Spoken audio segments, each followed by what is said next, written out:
Hello everyone, this is Govind sir. Welcome back to lecture number 12. Continuation of 4th chapter, motion in a plane. Today we are going to discuss about projectile motion. ये motion in a plane का एक नया topic है. अब तक हमने vector के बारे में डिस्कस किया था, ठीक है. सो प्रोजेक्टाइल मोशन को डिस्कस करने से पहले कुछ छोटी सी बात है जो मैं क्लेरिफाई करना चाहता हूं. वो ये है कि हम जहां पे अब जो डिस्कस करेंगे ये होगा in plane. This motion is in plane, but practically जो प्रोजेक्टाइल होता है that motion is in a space. Space का मतलब क्या हो गया कि जब भी आप ना स्ट्रेट लाइन में मोशन को स्टडी करते हो वो होता है motion in one dimension. Clear.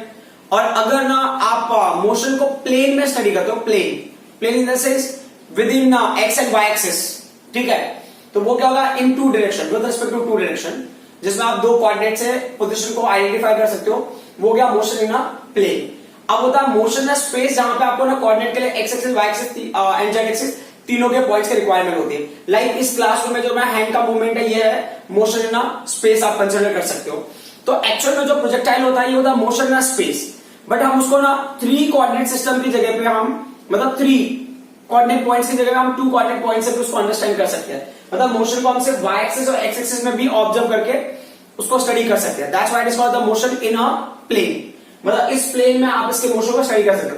Practically वो स्पेस में मूव करेगा, बट मैं अगर उसको वाई एक्सिस और एक्स एक्सिस पे ऑब्जर्व कर रहा हूं तो then I can study it very effectively.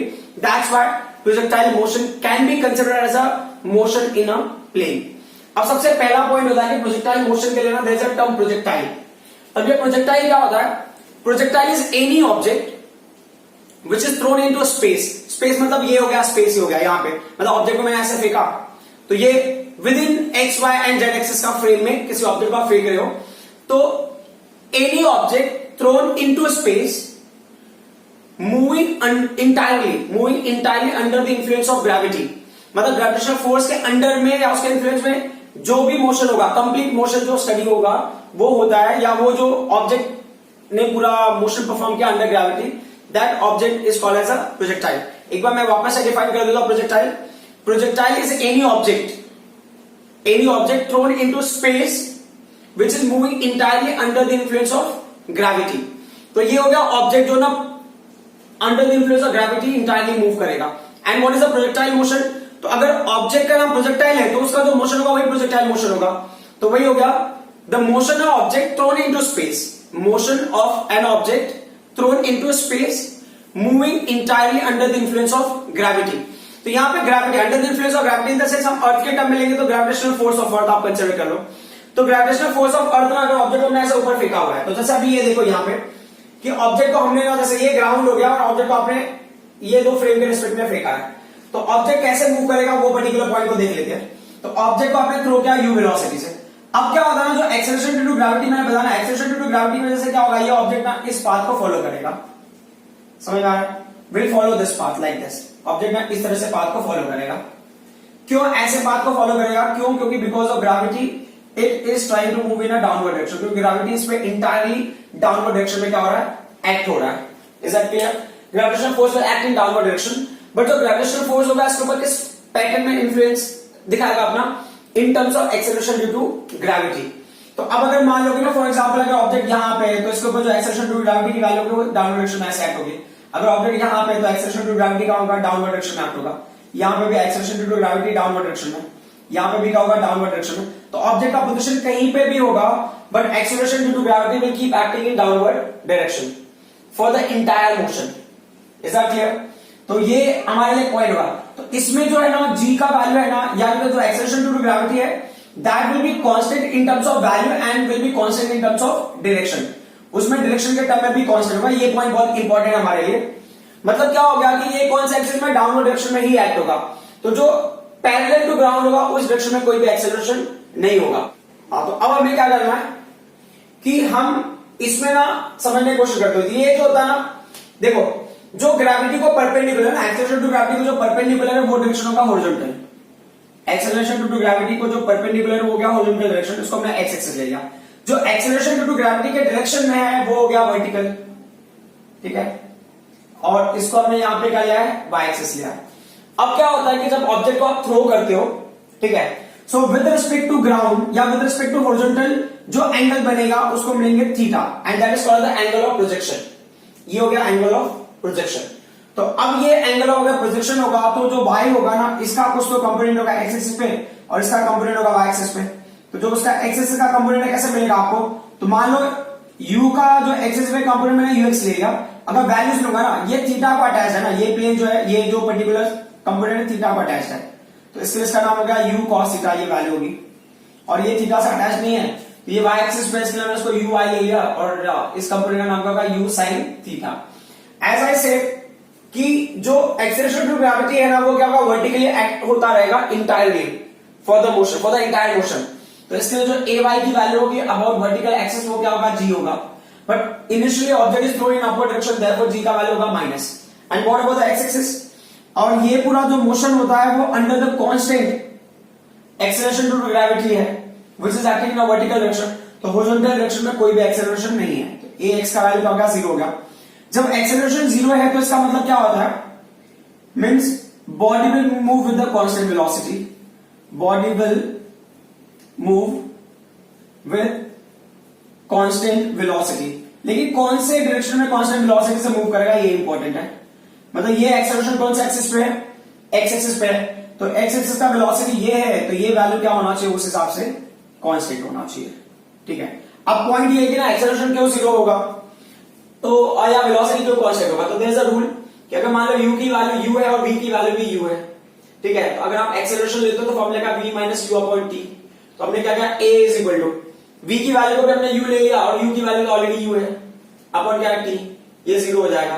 तो मतलब जब किसी का एक्सेलरेशन जीरो है, मतलब उसकी वेलोसिटी क्या होगी, कांस्टेंट होगी, उस बॉडी का वेलोसिटी क्या होगा, कांस्टेंट होगा।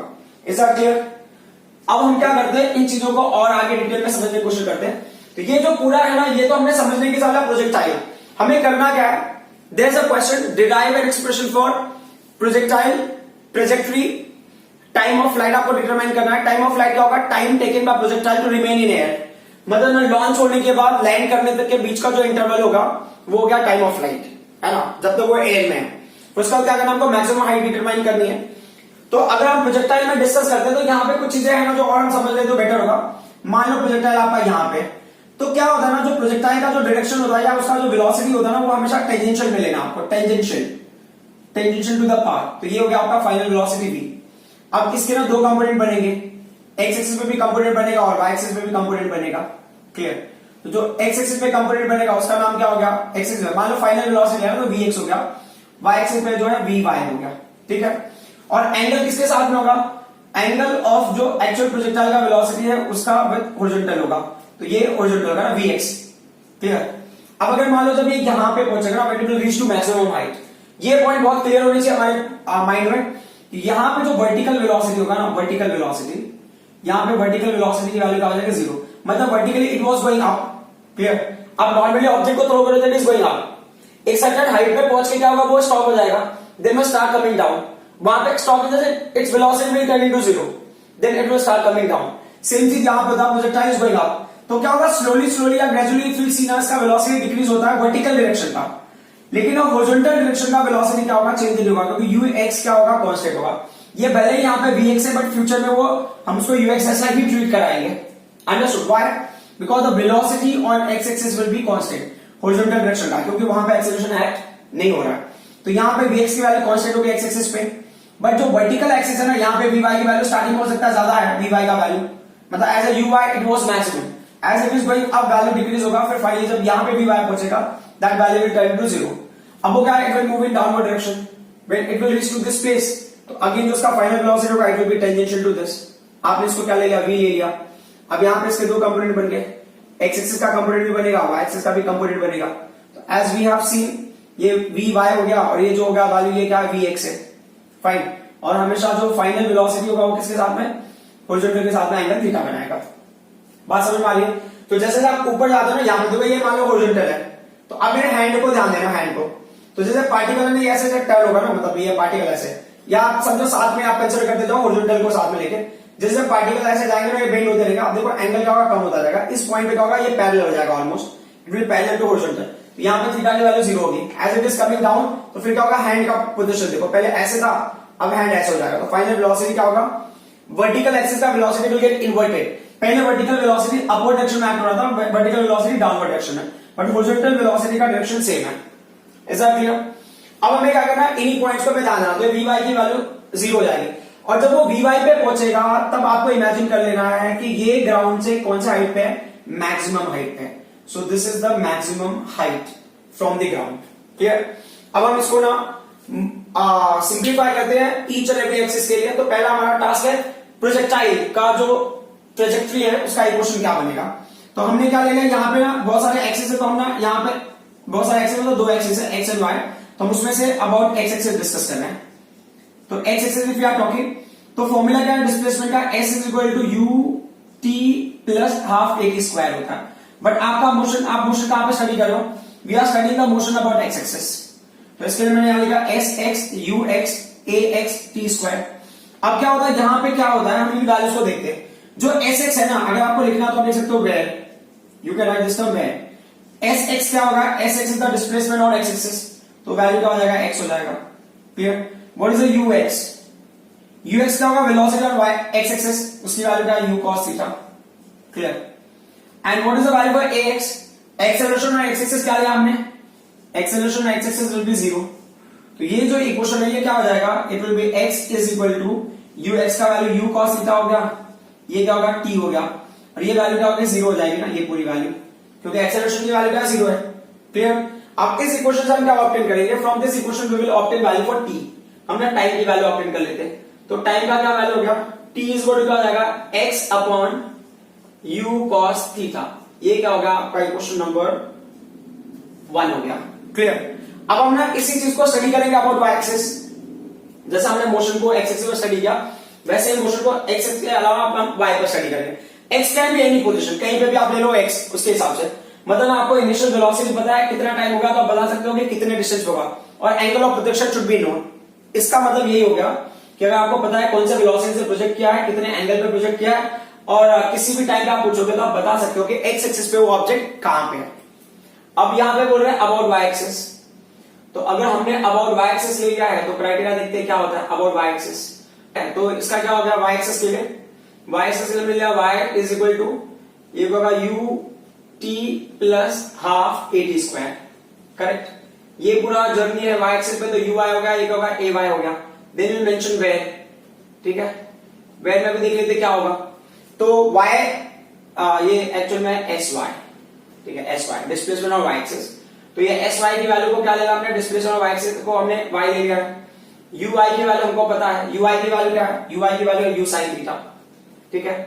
अब उसके बाद क्या होता है, एंड ए वाई का वैल्यू भी पता हमको, ए वाई की वैल्यू क्या है, ए वाई की वैल्यू माइनस जी है। करेक्ट? तो माइनस जी क्यों है, क्योंकि ना मोशन अपवर्ड डायरेक्शन में है, बट एक्सेलरेशन टू ग्रेविटी की तरह एक्ट होगा डाउनवर्ड डायरेक्शन में, दैट्स व्हाई। तो अब ये इक्वेशन को क्या होगा, what will happen to this equation, ये वैल्यूज को पुट कर दिया, तो एस वाई का वैल्यू क्या हो गया, एस वाई का वैल्यू विल बी वाई ना, एस वाई का वैल्यू इज वाई। यू आई का वैल्यू क्या है, यू आई का वैल्यू क्या है, यू साइन थीटा। आप उधर से डायरेक्टली डायग्राम से भी देख के अगर लिख लेते तो भी चलता था। और ये क्या है, टी का वैल्यू वैसे ही रहेगा, ये हाफ हो गया, ए वाई की वैल्यू क्या हो गई, माइनस जी होगा, तो ये माइनस ना जी, माइनस जी, तो माइनस यहां पे ये क्या होगा, टी स्क्वायर। इसको हमने क्या लेना है, इक्वेशन नंबर 2 ले लिया। अब इसको कहां पुट करेंगे, अब इक्वेशन 1 को पुट कर दो इक्वेशन नंबर 2 में।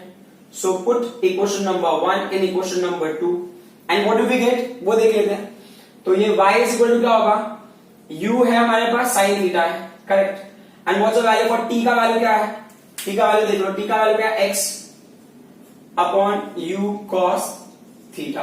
क्लियर? और यहां पे क्या है, ये माइनस है, ये हाफ है, ये g है। What's the value for t, t का वैल्यू है x upon u cos theta. तो अगर स्क्वायर होगा तो क्या होगा, x का स्क्वायर होगा upon u square cos square theta. ऐसा क्लियर? अभी देखते हो क्या होगा, यहाँ पे u and u will cancel out, sine theta cos theta क्या होगा, tan थीटा हो जाएगा। अब x को पहले लिखा है बाद में लिखो, इट्स बेटर ना tan थीटा के पहले लिख लो आप जो बचा हुआ है। तो चलो ठीक है, मैं यहीं पे लिख देता हूं। तो y इज इक्वल टू ये क्या होगा, x को पहले लिख दिया, sign theta upon cos theta क्या होगा, tan थीटा हो गया, माइनस ये क्या होगा, ये हाफ हो गया। करेक्ट? ये जी एक्स स्क्वायर अपॉन क्या हो जाएगा, ये you square cos square theta हो गया। क्लियर?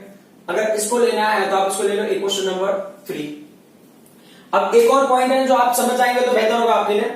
कि एक ना जनरल फॉर्मूला है y is equal to a x square plus b x plus c. तो जब इस फॉर्मेट को कोई इक्वेशन फॉलो करेगा मतलब एक्स स्क्वायर और यहाँ पे x और विदाउट x, तो ये ऐसा इक्वेशन होगा, तो ये किसका है, ये पैराबोला का इक्वेशन है। This is the equation for parabola. Clear. अब अगर मान लो ना ये x स्क्वायर वाला टर्म नहीं होता, ये फॉर्मूला अगर ऐसा होता y is equal to b x plus c, तो ये किसका इक्वेशन होता है, ये होता है इक्वेशन स्ट्रेट लाइन का। समझ में आ रहा है। तो आप ये क्या बोल रहे हैं कि आप कंपेयर करो, किसके साथ कंपेयर करो, compare equation number 3 with parabola equation. तो पैराबोला इक्वेशन क्या हो गया, parabola equation y is equal to a x square plus b x plus c. तो अगर आप उसके साथ में कंपेयर करते हो तो आपको क्या महसूस होता है या क्या आपको मिलता है यहाँ पे कंडीशन, है ना, व्हेन यू कंपेयर। तो देख लेते हैं, at place of x square you are having x square, at place of x you are having x, वो प्लस माइनस आगे पीछे कोई फर्क नहीं पड़ता, c की वैल्यू 0 भी हो सकती है इस केस में। तो मतलब क्या होगा, ये इक्वेशन किसका होगा, पैराबोला टाइप को फॉलो कर रहा है, पैराबोला की पैटर्न को। तो ये जो प्रोजेक्टाइल ट्रेजेक्टरी है ना, वो कैसा हो गया, विल फॉलो पैराबोला। जो उसका पाथ होगा प्रोजेक्टाइल ट्रेजेक्टरी का, वो क्या होगा, पैराबोला को फॉलो करेगा। ठीक है। So therefore projectile trajectory is parabolic, projectile trajectory is parabolic। ठीक है, ये पैराबोलिक फॉर्म में मूव करेगा। अब हमारा जो अगला पॉइंट है वो हो गया टाइम ऑफ फ्लाइट। सो जो प्रोजेक्टाइल का इक्वेशन हमको मिला, प्रोजेक्टाइल ट्रेजेक्टरी का जो इक्वेशन मिला है, y is equal to x tan theta minus half g x square upon u square cos square theta. इस इक्वेशन से हमें क्या समझना है कि मान लो अगर आपको पता है ना x एक्सिस पे प्रोजेक्टाइल कहां पे है, plus you know the angle of projection and the velocity of projection, x angle of projection and velocity of projection। तो आपको x का वैल्यू पता है, एंगल ऑफ प्रोजेक्शन और वेलोसिटी ऑफ प्रोजेक्शन का आपको पता है, तो आप बता सकते हो कि किस पोजीशन में होगा object about y axis. Like यहाँ पे मेरा x का वैल्यू पता है ना, जो भी इनिशियल वेलोसिटी आपको पता था, तो आप बता सकते हो कि y एक्सिस से वो कितने ग्राउंड से कितने हाइट पे होगा। Now we are having the point time of flight, capital t हमने नोटेशन ले लिया। टाइम ऑफ फ्लाइट क्या होता है, it's a time taken by object to remain in air from the this time of projection to time of landing on the ground। General term में अगर आपको समझना, प्रोजेक्ट करने के बाद से लैंड करने के बीच में जो भी टाइम लगा उसको एयर में, that is the time of flight. और उसको अगर साइंटिफिकली लिखना है तो आप ऐसे बोलते हैं, time of flight is the time taken, it's और टाइम इंटरवल है, टाइम टेकन चलेगा, time taken from the instant it is projected from the, it's a time interval or it's a time taken from the instant it is projected, from the instant it is projected till it reaches to the same point in the horizontal plane। It reaches to the same point in the horizontal plane in the sense, जैसा आप scale ले लो, ये horizontal plane हो गया, ठीक है ना, ये प्लेटफॉर्म हो गया ना, ये प्लेटफॉर्म, ये प्लेन हो गया। अब क्या होगा, मैंने प्रोजेक्टाइल को यहां से थ्रो किया, प्रोजेक्टाइल यहां से जाएगा। सो time interval from the instant it is projected till it reaches to the same point in the horizontal plane। horizontal plane में जब तक वो same point पे नहीं पहुंचाता of the projection, वो टाइम इंटरवल को हम बोलते हैं time of flight. Is that clear. अब टाइम ऑफ फ्लाइट को अगर मुझे डिसाइड करना तो पहले मैं ना ऐसे इमेजिन कर लेता हूं कि जब ये यहां से ना मैक्सिमम हाइट तक पहुंचेगा तो क्या क्राइटेरिया है।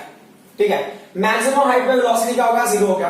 तो जनरल फॉर्मूला जो मैंने समझाया है वो क्या है कि मान लो v is equal to u plus a t होता है ना। अभी ये मैं जनरल टर्म में ले रहा हूं, तो ये होगा velocity on y axis, initial velocity on y axis and acceleration on y axis. So अब आप बताओगे वेयर क्या है, vy का वैल्यू क्या होगा, मैंने मैक्सिमम हाइट के ले रहा हूं ना, when it will reach to maximum height, है ना, when object reaches to maximum height. यहां पे लिखना है तो आप लिख दो, when object reaches to maximum height. ठीक है, तो अभी मैक्सिमम हाइट का भी डेरिवेशन करना है, बट अभी अगर object reaches to maximum height तो आपको पता है कि vy की वैल्यू क्या होगी, 0 हो जाएगी मैक्सिमम हाइट पे। और uy की वैल्यू आपको पता ही है, uy का वैल्यू इनिशियल वेलोसिटी होगा, तो ये u sin थीटा है, करेक्ट, यहां पे देख सकते हो आप, है ना। और ay का वैल्यू क्या है, वर्टिकल मोशन में ay का वैल्यू -g है, तो ये कोई इशू ही नहीं है, तो ये वैल्यूज को हम पुट कर सकते हैं। तो अगर मैं ये वैल्यू को वहां पुट करूं तो क्या मिलेगा मुझे, if I am putting it over here, तो vy की वैल्यू मैंने 0 ले लिया है, uy का वैल्यू क्या होगा, u sin थीटा हो गया, करेक्ट, देन माइनस g होगा, ay की वैल्यू -g, करेक्ट, ay की value -g। A y is minus g, ठीक है, आप एक ही फॉर्मेट में लिख लो भाई, ठीक है। सो अभी ए वाई की वैल्यू माइनस जी, तो यहाँ पे क्या होगा, अच्छा ये हम टी नहीं लिया यहाँ पे मैंने, तो ये टी, ठीक है। अब क्या हो गया, हमको क्या करना है, जी को आप उधर लेके चले जाओ, तो ये होगा टी इज क्या हो जाएगा, यू साइन थीटा अपॉन जी हो जाएगा, मैंने डायरेक्टली लिख दिया इसको। तो अब तक जो भी इक्वेशन लिया होगा हमने, इसको आई थिंक का इक्वेशन नंबर हमने 3 तक लिया है, तो ये इसको इक्वेशन नंबर 4 ले लो, हाँ वो इक्वेशन नंबर 3 तक लिया है, ये इक्वेशन नंबर 4 हो गया। ये क्या हो गया, it is the time to reach to maximum height, ठीक है, इसको हम बोलेंगे टाइम ऑफ एसेंट। एक बार time of ascent, time of ascent का मतलब होगा टाइम टू राइज, ठीक है। अब वैसे तो टाइम ऑफ डिसेंट, ठीक है, तो आप यहां पे ले लोगे टाइम ऑफ जो एसेंट होता है इज इक्वल टू किसके होता है, टाइम ऑफ डिसेंट के इक्वल होता है, मतलब टाइम टू गो अप, ये टाइम ऑफ एसेंट होगा, मतलब time to go up and time to come down to the same level होगा टाइम ऑफ डिसेंट। तो ये क्या होता है, जो टोटल टाइम ऑफ फ्लाइट होगा, टोटल टाइम ऑफ फ्लाइट होगा, है ना, time of flight capital t, एक होगा time of ascent plus time of descent के इक्वल होगा। तो as for we are understand these two values are same, और ये इक्वल टू टी है, स्मॉल टी, और स्मॉल टी का वैल्यू क्या है, ये u sine theta upon g है, करेक्ट। तो इसका मतलब क्या होगा, ये कैपिटल टी, ये क्या होगा, small T plus small T, तो कैपिटल टी इज क्या होगा 2 स्मॉल टी। तो अब क्या हो गया, ये कैपिटल टी का वैल्यू जो स्मॉल टी की वैल्यू ना, उसमें हम क्या करें, 2 को मल्टीप्लाई कर दो, 2 u sine theta upon g, तो ये होगा total time taken point of landing, ठीक है। और अगर सेम लेवल पे है तो कभी कभी क्या होता है, लेवल सेम नहीं भी हो सकता है, लाइक मैं यहाँ पे ऑब्स्टेकल होगा तो उतने दूर का ही टाइम ऑफ फ्लाइट क्या होगा, उसके लिए भी आप कुछ कंडीशन कोई ना कोई क्वेश्चन मिलेगा ही आपको, ठीक है। तो ये क्या हम कंप्लीट जर्नी के लिए ले रहे हैं ताकि वो ना सेम ओरिएंटेड प्लेटफॉर्म पे आके इंसिडेंट होगा, तो ये होगा टोटल टाइम ऑफ फ्लाइट, ठीक है।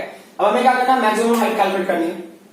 तो मैक्सिमम हाइट के लिए क्या क्राइटेरिया कि मैक्सिमम हाइट अगर हम कंसिडर कर रहे हैं तो वापस से मैक्सिमम हाइट का जो हमको रूल पता है, ठीक है। तो मैक्सिमम हाइट के लिए हमने क्या ले लिया, नोटेशन ले लिया कैपिटल एच। तो मैक्सिमम हाइट में आपको क्या करना है, डिस्प्लेसमेंट भी चाहिए, तो हमारे लिए एक बेटर ऑप्शन है कि हम यहाँ पे इक्वेशन दिख रहा है v square is equal to u square plus 2a h दिख रहा है। तो ये velocity on y axis, initial velocity on y axis, acceleration on y axis and displacement on y axis. तो अब देख लेते हैं यहाँ पे किसको क्या लेना है, तो आप देखोगे वेयर क्या हो गया, जो वेलोसिटी मैक्सिमम हाइट पे जो वेलोसिटी होगा मैक्सिमम हाइट पे, when it will reach to maximum height, v y का वैल्यू होगा 0 हो गया, ठीक है। इसको उसी फॉर्मेट में लिख लो इन सारी चीजों को, है ना, एक ही तरीके से लिखोगे तो बेहतर होगा, है ना। वैसे कोई फर्क नहीं पड़ता है, ऐसी कोई बात नहीं है। फिर क्या होगा, यहाँ पे यू आई की वैल्यू क्या है हमारे पास, यू आई की वैल्यू हमारे पास यू साइन थीटा है, जो ए वाई है उसकी वैल्यू क्या होगी, उसकी वैल्यू माइनस जी है, बट एस वाई का वैल्यू क्या होगा, what is the displacement in this case, ये यहां से जब यहां तक पहुंचेगा तो वर्टिकल एक्सिस का डिस्प्लेसमेंट होगा h, है ना, that is only maximum height. तो हमें मिला कैपिटल H की वैल्यू। अब उन वैल्यूज को पुट करते हैं, तो वी वाई की वैल्यू 0 हो गया, तो 0 रेज टू 2, और क्या यू आई का वैल्यू होगा यू साइन थीटा ना, तो ये क्या होगा यू स्क्वायर हो जाएगा साइन स्क्वायर थीटा हो जाएगा, करेक्ट। और यहाँ पे क्या होगा 2 हो गया, ए वाई का वैल्यू माइनस जी है, ठीक है, ये क्या होगा h हो गया, 2gh को आप इधर लेके आ गए, तो 2gh इज इक्वल टू क्या मिला हमको, you square sine square theta, ठीक है। तो h का वैल्यू क्या मिलेगा आपको, h का वैल्यू मिलेगा u square sine square theta upon क्या मिल जाएगा, ये 2g मिल जाएगा। Is that clear? This is the formula for maximum height up to which projectile can range, projectile can reach. तो देखो थीटा क्या होगा, theta is the angle of projection, u is the velocity of projection, और g क्या होगा, g is the acceleration due to gravity which is constantly working और acting on that projectile. अब हम आ जाते हैं लास्ट पॉइंट पे, okay. So next topic is the maximum range. Maximum range क्या होगा, जहां से आपने प्रोजेक्टाइल को थ्रो किया है उस पॉइंट से जब प्रोजेक्टाइल लैंड करेगा तो हॉरिजॉन्टल एक्सिस में कितना डिस्टेंस हो गया वो, उसको हम बोलेंगे range. So it's basically distance travel on x axis, ऐसा क्लियर। तो अगर हमने मैक्सिमम रेंज ले लिया तो कैपिटल आर, तो as per we are understanding, चलो ठीक है, हम ना नॉर्मल पैटर्न में आ जाते हैं कि ये कौन से एक्सिस पे डिस्प्लेसमेंट है, एक्स एक्सिस पे है। तो हमने क्या लिया, इसको लिया x x s x is equal to u x t plus half a x t square. तो अब यहां पे ना हमको समझना है कि इसका क्या मतलब हो गया। तो अब यहां पे लिखोगे वेर व्हाट, जो एस एक्स होगा ना ये क्या होगा, ये हम लोग मैक्सिमम रेंज के लिए ले रहे, तो ये वैल्यू होगी कैपिटल आर, ठीक है। और जो यहाँ पे यू एक्स हो गया उसका वैल्यू का एक्स एक्सिस का है वो है वेलोसिटी, तो ये हो गया यू कॉस थीटा, क्लियर। और जो एक्सेलरेशन होगा एक्स एक्सिस पे उसकी वैल्यू क्या होगी, 0 होगी, क्लियर, बिकॉज एक्स एक्सिस का वेलोसिटी कांस्टेंट। और जो एक्सेलरेशन टू ग्रेविटी ही एक्ट होता है इसके ऊपर, और कॉन्स्टेंटली और इंटायरली वर्क होगा, दूसरे डायरेक्शन में कोई एक्सेलरेशन एक्ट नहीं हो रहा है। तो ये क्राइटेरिया हो गया। तो अभी बोल रहे हैं अब उस कंडीशन के हिसाब से अगर आप प्रोसीड करो तो एस एक्स की वैल्यू को हमने क्या ले लिया, आर ले लिया है, यू एक्स की वैल्यू क्या हो गई, यू कॉस थीटा हो गई। अच्छा यहाँ पे छोटा सा और कंडीशन है, जो स्मॉल टी है ना, ये वैल्यू में थोड़ा सा वेरिएशन होगा। स्मॉल टी अभी वो नॉर्मल टाइम में रहेगा या टाइम ऑफ फ्लाइट, क्योंकि पूरी जर्नी कंप्लीट हो गई है। ये हो जाएगा कैपिटल टी। इसको आप ले लो इक्वेशन नंबर जो भी है 4, 5, 6 जो भी लिया रहेगा, अभी कोई इशू नहीं है ऐसा। तो टी का वैल्यू आपको पता होना चाहिए। तो टी का वैल्यू आप अपना रिवर्स करके वीडियोस को देख लेना एक बार। तो ये आ रहा है 2u sin थीटा, आपने लिखा होगा तो बैक इन नोटबुक से देख लो, 2u sin theta upon g हो गया। अब बोल रहे उस हिसाब से अगर हम यहां बढ़ते हैं तो r का वैल्यू क्या होगा, ये u हो गया, this is what cos theta, एक होगा 2u sin थीटा अपॉन क्या होगा, ये g हो गया। तो अब ये r की वैल्यू क्या होगी, ये हमने क्या किया, u को पहले ले लो तो ये u स्क्वायर हो गया, फिर होगा 2 हो गया sin theta into cos theta upon क्या होगा, ये g हो गया। वेरी इंपॉर्टेंट पार्ट आपको पता होना चाहिए कि ये मैथमेटिकली या ट्रिग्नोमेट्री टर्म में इसका एक स्पेसिफिक वैल्यू होता है। तो r इज इक्वल टू क्या होगा, ये u स्क्वायर होगा, ये क्या होगा अपॉन g हो गया। तो 2 sin थीटा cos थीटा का वैल्यू क्या होता है, उसका फॉर्मूला होता है sin 2 theta. Is that clear? तो जो प्रोजेक्टाइल आप थ्रो कर रहे हो वो एंगल है थीटा, और उससे मल्टीप्लाई, लाइक आप 30 पे अगर थ्रो कर रहे हो तो ये होगा 2 into 30 का होगा 60, sin 60 हो जाएगा। अगर आप 45 पे प्रोजेक्ट कर रहे हो तो ये क्या होगा, sin 45 हो जाएगा, मतलब 2 into 45 सॉरी, अगर आप उसको 45 डिग्री में प्रोजेक्ट कर रहे हो तो साइन ये 90 हो जाएगा, ठीक है, 2 into 45। अगर आप उसको 60 पे प्रोजेक्ट कर रहे हो तो ये क्या होगा, साइन 120 हो जाएगा। Is that clear? सो ये हो गया आपका range for the projectile trajectory. यहाँ पे जो आपको जो फॉर्मूला मिल रहा है, एक्चुअल में ये फॉर्मूला में आप मैक्सिमम रेंज आप ऐसे कर सकते हो, या रेंज आप लिखो बेटर होगा, रेंज। मैक्सिमम रेंज से ना पूरा मीनिंग चेंज हो जाएगा। मैक्सिमम रेंज कब होगा, when will be the range maximum, ठीक है। So if r is equal to r max, अगर r की वैल्यू r max होगी मतलब मैक्सिमम रेंज होगा, तो sin 2 थीटा का वैल्यू क्या होगा, तो कोई भी ना वैल्यू जो ट्रिग्नोमेट्री के साथ में एसोसिएटेड है वो मैक्सिमम तब होगा जब ट्रिग्नोमेट्री की वैल्यू 1 होगी। तो r is equal to r max when sin 2 theta is what 1। तो आप लिखोगे therefore what's the value for r max, तो जो r max का वैल्यू अब क्या हो जाएगा, sin 2 थीटा की वैल्यू 1 हो गई, तो ये होगा u स्क्वायर अपॉन g हो गया। तो r max का फॉर्मूला हमको ये मिल गया। But at the same time अभी हमें फोकस करना है sin 2 theta is equal to 1 वाला। तो सिंस आपने क्या बताया यहाँ पे कि sin 2 थीटा की वैल्यू हमें क्या मिल रही है, 1 मिल रही है, correct. Which sine of this value is 1, तो sin 90 का वैल्यू क्या होगा, 1 होगा। तो क्या होगा 2 थीटा एंड 90 कंपेयर करोगे तो क्लियर। तो थीटा का वैल्यू क्या होगा, इट विल बी 45 डिग्री। इसका मतलब आप ना प्रोजेक्टाइल को जब 45 डिग्री पे थ्रो करोगे तो वो उस पर्टिकुलर वेलोसिटी के लिए मैक्सिमम रेंज होगा। अब अगर मान लो कि आप अपने वेलोसिटी को बढ़ा दिया तो हो सकता है रेंज की वैल्यू चेंज हो जाए, हो सकता है चेंज होगा ही होगा ना आर मैक्स। अब मैक्सिमम रेंज एक पर्टिकुलर वेलोसिटी के लिए किस एंगल पे मिलेगा, आपको 45 एंगल पे मिलेगा। मान लो आपने एंगल 45 पे रखा, आप रेंज बढ़ाना चाहते हो, आपको यू की वैल्यू क्या करनी पड़ेगी, चेंज करनी पड़ेगी। So until unless you are not changing velocity, range will not change. Is that clear? So ये पूरा डेरिवेशन हो गया आपका प्रोजेक्टाइल मोशन का, ठीक है। अब ये क्वेश्चन ना 5 मार्क्स के लिए आता है, कभी कभी 3 मार्क्स के लिए आता है, कभी कभी एग्जाम में होगा ना deriving expression of projectile trajectory का पूछेगा, या कभी आपको कोई 2 point they they, time of flight निकालो, रेंज निकालो, ऐसे टाइप के भी क्वेश्चन आ सकते हैं डेरिवेशन के टर्म में हम डेली। अब सबसे इंपॉर्टेंट बात जो इसमें है कि we have to focus on the numerical. तो न्यूमेरिकल्स के ना स्ट्रेट फॉरवर्ड है, थोड़े बहुत लॉजिकल है ना, तो वो लॉजिक्स को हम इसके बेसिस पे ही समझेंगे। It's not that complicated, it's very simple. Just आपको क्या करना, थोड़े से एफर्ट देने की जरूरत है। आई होप आपको ये डेरिवेशन समझ में आया होगा। It's not that complicated. Thank you very much.